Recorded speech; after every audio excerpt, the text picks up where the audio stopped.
Hey you guys, welcome back to my channel. Today I'm doing a really exciting video. I'm doing a review of the Urban Decay Vice 3 palette that's out this year. I want to apologize in advance for any crazy lighting things that happened during this video. I've worked so hard for like the past 20 minutes trying to get everything balanced just right, so like the lighting, like the sun doesn't shine in and go crazy in the middle of this video, but we'll just have to see what happens. So I do apologize in advance if anything like that happens. But anyway, on to the star of the show. This is the Urban Decay Vice 3 palette. It doesn't say Vice 3 on the front, but it is the third Vice palette they came out with. They put one out every year around the holidays as like a limited edition palette.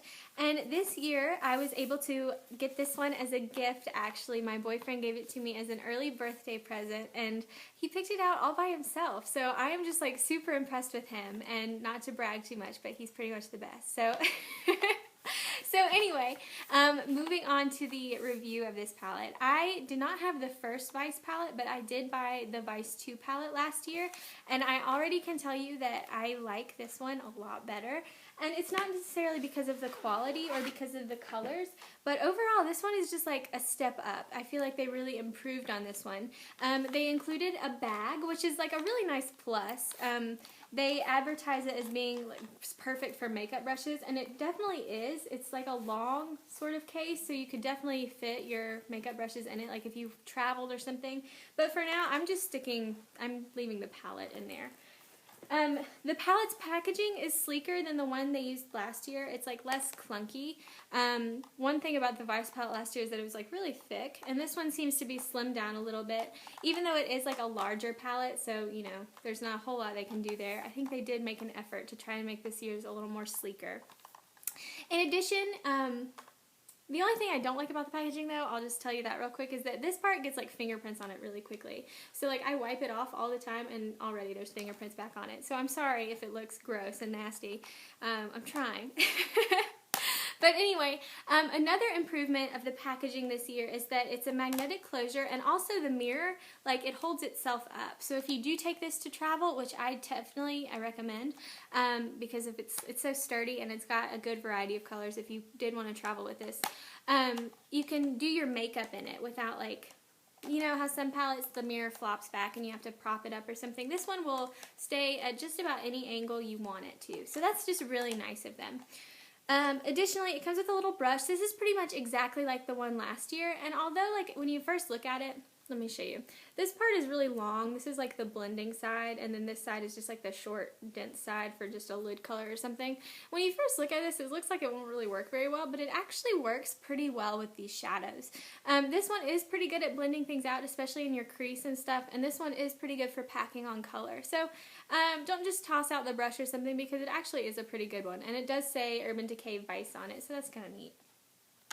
But anyway, on to the real fun, the colors of this, and I'll try not to blind you with the mirror. So as you can see, we have a bunch of neutrals and colors. These are like really rich colors. Urban Decay always has really good colored shadows, and this year is no exception. One thing I didn't like about last year's palette was that it seemed like they had so many like really dark colors, and honestly, like when you travel and stuff, or even on a daily basis, you don't use a lot of those colors all the time. And this year it seemed like they put some thought into that, and they included a lot of like really good finishes.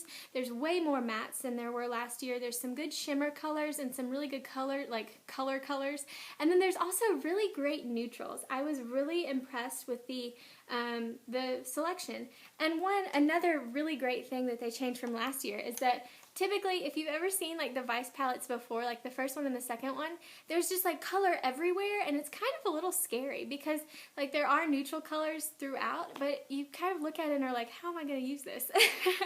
But this year, they did a really good job of like sorting the colors, like organizing them by you know, kind of like category. Like you have your bluish ones here, you've got your neutrals over here, and then some cooler neutrals over here, and then these burgundies, which are absolutely beautiful.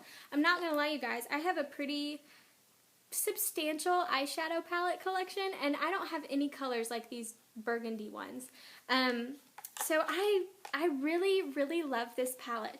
I've been using it. I've used it on my mom, and it looks really great on her. And it also, like, I mean, I think it looks pretty good, like, on my eyes, too. So I think it works for, like, all sorts of people, all sorts of skin types, all sorts of eye colors. I think it would be really great for everybody, just because it does have such a variety. And again, I really love how they included some really good neutrals, some shimmery neutrals, some matte neutrals. I feel like this palette has everything I would need if I, you know, had to have it by itself. So that is my little review of this palette. If you guys have any questions that I didn't answer, feel free to leave them in the comments, and I'd be more than happy to answer those for you. I didn't do swatches in this video just because there's a lot of really good swatches online on different people's blogs, and my lighting is crazy, so I didn't want you all to have to, you know, see me fussing with that too much. But I do hope you all enjoyed this video. If you did, don't forget to give it a like and a thumbs up. Those are the same thing, but if you'll do both of those, that'd be great. I'll see you all in my next video. Thanks so much for watching. Bye.